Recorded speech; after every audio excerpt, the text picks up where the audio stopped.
Hello guys, कैसे हैं आप?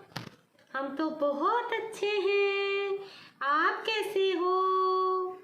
देखो, परी ने पूरी वर्तनी का अभ्यास किया है। और देखो, मैंने पाई के बारे में भी जाना, मैंने 12 खड़ी के बारे में भी जाना। और आज मैम मुझे कुछ अच्छा और नया सिखाने वाली है। क्या आप भी मेरे साथ सीखेंगे? सीखेंगे ना आप मेरे साथ? आप मेरे दोस्त बनोगे? हाँ, बहुत अच्छी बात है। चलो हम मैम के पास चलते हैं। मैम आज आप हमें नया क्या सिखाने वाली हो?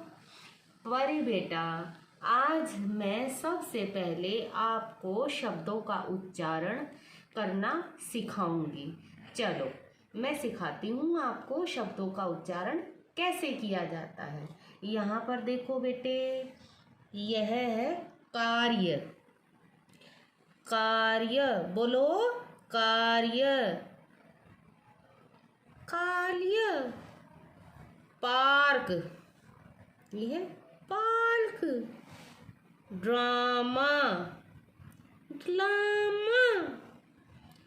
प्रवीण, प्रवीण। राम, राम। बेटे परी, क्या आपको समझ में आ गया? नहीं मैम, मुझे तो तुष भी समझ में नहीं आया। आज तो मुझे तुष भी समझ में नहीं आया। मैम मैम मैम, दोबारा बताओ, दोबारा बताओ, मुझे कुछ भी समझ में नहीं आया। अच्छा परी बेटा, क्या समझ में नहीं आया? मैम, आप इसे भी रे बोल रहे हो, इसे भी रे बोल रहे हो, इसे भी रे बोल रहे हो, और इसे भी रे कह रहे हो। एक ये भी रे है। मुझे तो तुष भी समझ में नहीं आया। इतने सारे रे कैसे हो सकते हैं? सही कहा, बिल्कुल सही कहा परी बेटा, इतने सारे रे कैसे हो सकते हैं। चलो मैं आपको समझाती हूँ। पहले आप मेरी एक बात का जवाब दो। पूछो पूछो मैम, पूछो। तो देखो बेटे, बताओ ये क्या है? मैम आप भी क्या क्या पूछ रहे हो? ये तो पेंसिल है मैम, पेंसिल। मैं जानती हूँ इसे, मैं इसे रोज सारा होमवर्क करती हूँ। आपको पता है, मैं रोज एक पेंसिल खत्म कर देती हूँ अपना काम करके। वेरी गुड, ये तो बहुत अच्छी बात है। देखो परी कितना काम करती है और इसने सही पहचाना, ये पेंसिल ही है। अच्छा परी बेटा, अब ये बताओ ये क्या है? अरे मैम, ये भी पेंसिल ही है, बस ये छोटी लाल रंग की पेंसिल है। सही कहा ना मैंने? हाँ हाँ परी बेटे, बिल्कुल सही कहा, यह छोटी लाल रंग की पेंसिल है। और परी बेटा ये बताओ ये क्या है? अरे मैम, क्या बात करते हो आप भी, ये भी पेंसिल ही है। देखो, आज ही मम्मी ने मुझे ऐसी ही पेंसिल दिलाई है, बिल्कुल ऐसी। इसके पीछे है इरेजर भी लगी हुई है, मुझे बहुत पसंद है, ये मेरी फेवरेट पेंसिल है मैम।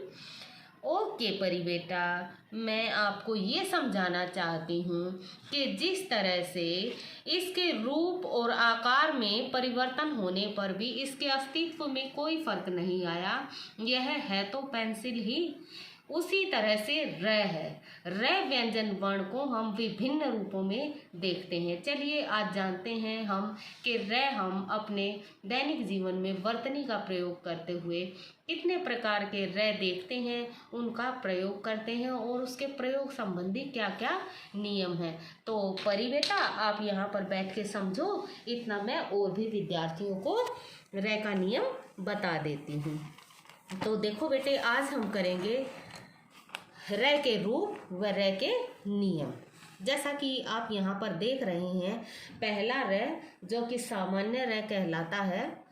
देखो जैसे कि राम, रमन, रीमा, रीना, इस तरह के शब्दों में, इस तरह के नामों में आपने यह र कई बार देखा होगा।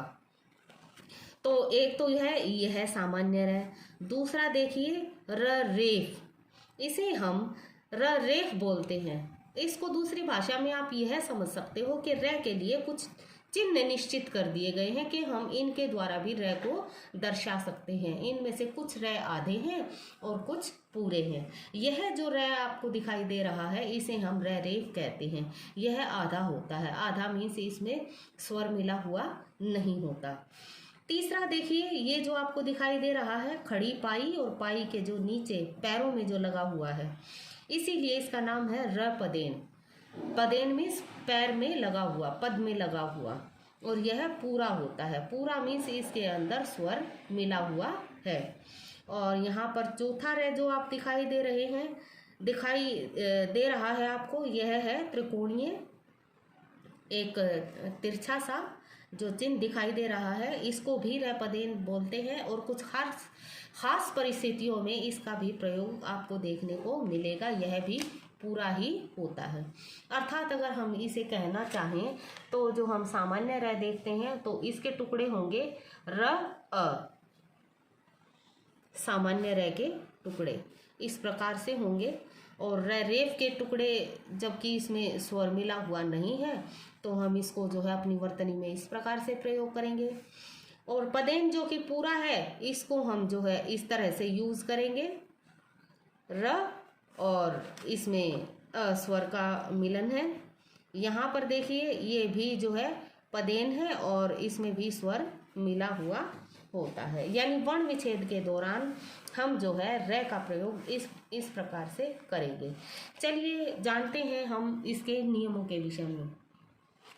जब भी सबसे पहले हम जब भी वर्ण विच्छेद करते हैं तो हमारे सामने यह समस्या आती है, खास करके विद्यार्थियों के सामने, कि वो समझ ही नहीं पाते हैं कि यहाँ पर किस र का प्रयोग किया गया है। हम उच्चारण सही करते हैं लेकिन वहाँ पर र का जो प्रयोग किया जाता है वो गलत किया जाता है। तो सबसे पहले हमें जानना पड़ेगा र का प्रयोग कहाँ पर और कैसे किया जाएगा, तभी हम जो है भली भांति अपनी वर्तनी में जो है सुधार ला सकते हैं। तो इसका पहला नियम देखिए आप, यदि किसी शब्द के बीच में आधा र आ जाए तो वह उससे अगले पूरे व्यंजन के ऊपर लग जाता है। इस बात को समझने से पूर्व कि यदि किसी शब्द के बीच में आधा र आ जाए तो वह अपने से अगले पूरे व्यंजन के ऊपर लग जाता है, इस बात को समझने से पूर्व आपको उस शब्द के टुकड़े करके देखने होंगे, तभी मैं अपनी बात को जो है आपके सामने प्रूव कर पाऊंगी। हर चीज़ को तथ्यों के आधार पर जान लेना अति आवश्यक है। आप भ्रमित ना हो, इसको प्रूव कीजिए और देखिए क्या मैं आपको इस बात की सही जो है आपकी पुष्टि कर पा रही हूँ और क्या आपकी कसौटी पर खरा उतरता है ये नियम। तो देखिए जानते हैं अभी इस नियम के द्वारा। तो मैंने कहा, मैंने एक शब्द लिया कर्म, कर्म, और चूंकि यह र रेफ है तो र रेफ हम जो है शब्द के बीच में आधा इस्तेमाल करेंगे इस प्रकार से। तो देखिए कर्म, कर्म, र की जो आवाज है वो हमारी कहाँ पर आ रही है, मैं और क के बीच में। तो टुकड़े करते हैं, चलिए क के टुकड़े कीजिए, क योग चिन्ह अ, क के टुकड़े हो गए। और फिर हमारा आ गया र रेफ जैसा कि हम उच्चारण कर रहे थे। और फिर मैं के टुकड़े म और अ, ये हो गया कर्म। अब देखिए क जोड़कर देखिए क आधा र और म। अब देखिए यहाँ पर मैंने कहा यदि किसी शब्द के बीच में, अब ये शब्द है, इस शब्द के बीच में आधा र आ गया तो ये इस तरह से नहीं लिखा जाएगा मानक हिंदी में। यह अपने से अगले पूरे व्यंजन के ऊपर चला जाता है और इसको लिखने का ढंग भी बदल जाता है। यह आधा र है, इस चिन्ह के द्वारा अगले व्यंजन के ऊपर चला जाएगा। कहने का क्या अभिप्राय है कि यदि शब्द के बीच में आधा र आया तो इसका जो है चिन्ह बदल जाएगा और यह अपने से अगले व्यंजन के ऊपर र रेफ के रूप में लग जाएगा। इसी प्रकार आप एक और शब्द में देख सकते हो, जब आप कार्य में करोगे वर्ण विच्छेद तो का, क, आ, फिर र रेफ, फिर य अ, कार्य। यहाँ पर भी शब्द के बीच में आधा र आ गया है तो ये इस प्रकार से नहीं लगेगा। ये इसे जो है मानक हिंदी में जो है मान्यता नहीं मिली है। तो यह अपने से अगले पूरे व्यंजन के ऊपर जो है र रेफ के रूप में जो है चला जाएगा। तो चलिए अब चलते हैं हम दूसरे नियम पर। यदि आधे र से आगे वाला व्यंजन भी आधा हो, आधे र से आगे वाला व्यंजन भी यदि आधा हो तो, अब भाई पहले तो ये शब्द के बीच में आने से जो है अपने से अगले वाला पूरा लिया इसने। अब देखते हैं यदि इससे आगे वाला व्यंजन भी आधा हो तो क्या होगा।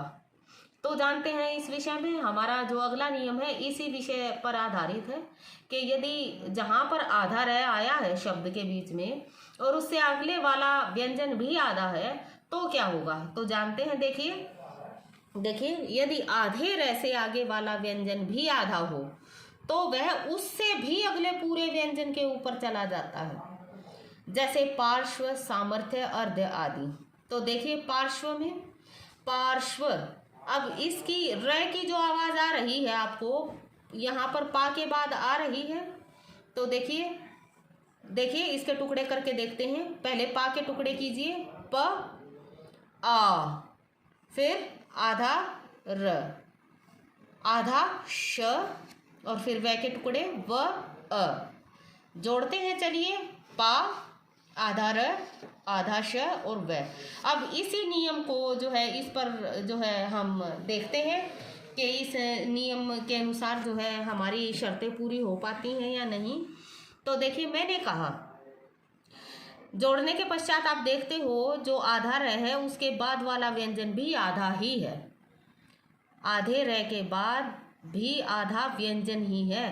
तो यह जो है अपने से अगले आधे व्यंजन को भी छोड़ देगा और उससे भी अगले पूरे व्यंजन के ऊपर रेफ के रूप में लग जाता है। अर्थात यह र जो है लगा यहाँ पर था लेकिन यह अपने से अगले व्यंजन को भी छोड़ देगा और यह उससे भी अगले पूरे व्यंजन के ऊपर जो है इस चिन्ह के रूप में रेफ के रूप में लग जाएगा। समझ में आ गया बच्चों। इतनी बात समझने के बाद अब हम चलते हैं इसके अगले नियम पर, जानते हैं इसके तीसरे नियम के विषय में, जो कि बहुत ही महत्वपूर्ण है और बहुत से बच्चों को इस नियम का बिल्कुल भी पता नहीं होता है। वे ये सोचते हैं कि जो है यह जो र लगा हुआ है यह र आधा है और यह जिसके भी पैरों में लगा हुआ है वह पूरा है। हालांकि यहाँ पर हम बिल्कुल ही गलत हैं। देखिए इस नियम के विषय में और तभी आप जान पाएंगे कि इसमें से कौन आधा है और कौन पूरा है।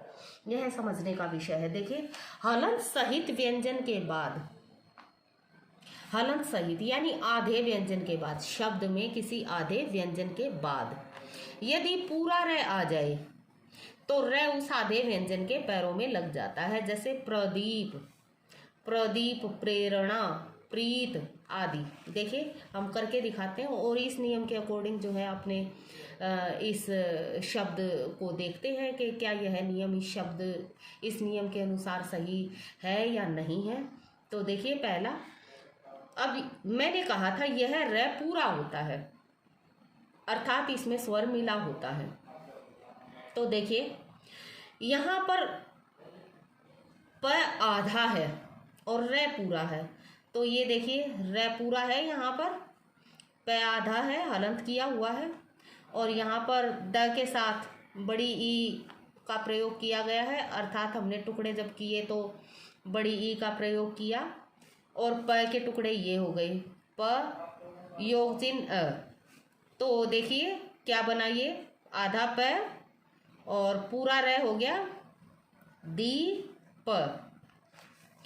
अब देखिए मैंने कहा हलंत सहित व्यंजन के बाद अर्थात यहाँ पर यह आधा है, इसके बाद यदि पूरा र आ जाए, अब ये पूरा र है, यदि पूरा र आ जाए तो र जो है उस आधे व्यंजन को सपोर्ट करता है। वह कहता है भाई तू सबसे पहले लाइन में खड़ा हुआ है और वैसे भी तू आधा है, तेरे अंदर इतनी ताकत नहीं है बोझ उठाने की, तो चलो मैं तुझे सहारा दे देता हूँ। और यह र जो है इसके पैरों में लग जाता है अर्थात अपनी शक्ति पै को दे देता है और यहाँ पर जो है यह अपना अस्तित्व खोकर पै को सहारा देता है अर्थात यह इसके पैरों में लग जाता है। यह इस प्रकार से लिखा जाता है, इस प्रकार से नहीं लगता है। यदि आपको तीसरा नियम समझ में आ गया है तो हम चलते हैं अपने चौथे नियम की तरफ, जो कि है हमारे ट ठ ड ढ से संबंधित। आप जानते हैं कि हमारे 4 वर्ण हैं, ट ठ ड और ढ। यदि उनके बाद पूरा र आ जाए तो क्या होता है? केवल ट ठ ड ढ, इनके बाद यदि पूरा र आ जाए तो क्या होता है? तो देखिए यहाँ पर आप देखिए, हम देखते हैं, एक मैंने उदाहरण लिया है ड्रम। ये देखिए पहला इसमें जो वर्ण है यह ड लिया है मैंने, ड। तो यह ड आधा है और र पूरा है। मैंने बताया ना ये र पदेन होता है, तो र पूरा है। और मैं के टुकड़े कर लिए, मैं और अ। तो जब हमने जोड़ा तो र पूरा है और र से पहले जो है ड आधा है। और मैंने यहीं पर यहाँ पर लिखा ट ठ ड ढ के बाद पूरा र आ जाए। अब ये आधा है और इसके बाद पूरा र है, तो वह जो है शुरू में जो है ड ये आधा है तो र इसको पूरा सपोर्ट करेगा, इसको सहारा देगा और एक त्रिकोण के जो है चिन्ह से जो है वह जाकर उसके पैरों में लग जाता है। और ये मानक हिंदी में इस तरह के शब्द को लिखने की मान्यता नहीं है। तो वह र यदि ट ठ ड ढ के बाद पूरा र है तो वह उसके पैरों में इस प्रकार से लग जाता है। यह बिल्कुल सही है। इतनी बात आ गई बेटे समझ में। अब रह गया है हमारा र का आखिरी नियम, जिसको समझ लेना अत्यंत आवश्यक है आप लोगों के लिए। तो देखिए कि यदि र के ऊपर रेफ लगा हो, र के ऊपर यानी एक र तो नीचे लगा हुआ है और उसके ऊपर एक और आधा र लगा हुआ हो, तो वह दुगने प्रभाव से बोला जाता है। जैसे यहाँ पर मैंने एक नाम दिया हुआ है, नीचे है इस नाम में र और इसके ऊपर भी एक और र है, यानी एक तो र की पावर है, एक तो र की शक्ति है और आधा इसके ऊपर जो है हमारे पास रेफ की शक्ति है। तो जो है यह 1.5 गुना पावर से बोली जाएगी। अर्थात बोलकर देखिए, यह पूरे दुगने प्रभाव से बोली जाएगी। जैसे मुशर्रफ, मुशर्रफ। एक और शब्द देखिए, यहाँ पर र है, उसके ऊपर एक और र है, तो बोलने में देखिए जुर्रत, जुर्रत।